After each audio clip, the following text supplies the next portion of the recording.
కుమార్తె చేత డిక్లరేషన్ ఇప్పించిన పవన్ కళ్యాణ్ మాటలు చెప్పడంతోనే సరిపెట్టే రాజకీయ నేతలు చాలా మంది కనిపిస్తారు.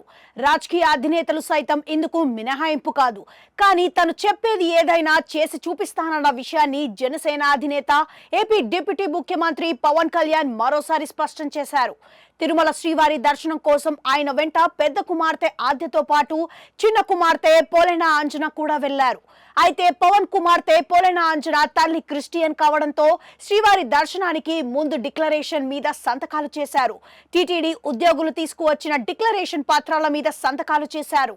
అయితే పోలెన మైనర్ కావడంతో ఆమె తరపున ఆమె తండ్రి పవన్ కళ్యాణ్ డిక్లరేషన్ పత్రాల మీద సంతకాలు చేశారు. అంతేకాదు దీనికి సంబంధించిన ఫోటోలను జనసేన పార్టీ సోషల్ మీడియా ఖాతాల్లోనూ పోస్టు చేశారు.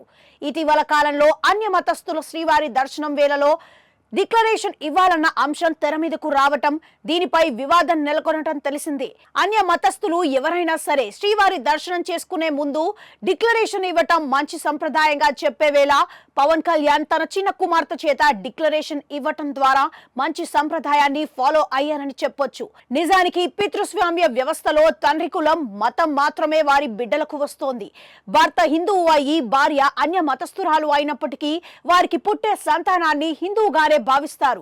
ఒకవేళ మాతృస్వామ్య వ్యవస్థ ఉంటే తల్లి అన్యమతస్థురాలై తండ్రి హిందువు అయితే వారి సంతానం అన్యమతానికి చెందిన వారుగా అవుతారు. అయితే ఎలాంటి వివాదానికి తావు లేకుండా ఏ ఒక్కరూ వేలెత్తి చూపేందుకు అవకాశం ఇవ్వకుండా పవన్ తన చిన్న కుమార్తె తరపు డిక్లరేషన్ ఇవ్వటం చూసినప్పుడు మాటలే కాదు చేతల్లోనూ తాను ఒక్కటే పద్ధతి అనుసరిస్తారన్న విషయాన్ని స్పష్టం చేసినట్లుగా చెప్పాలి.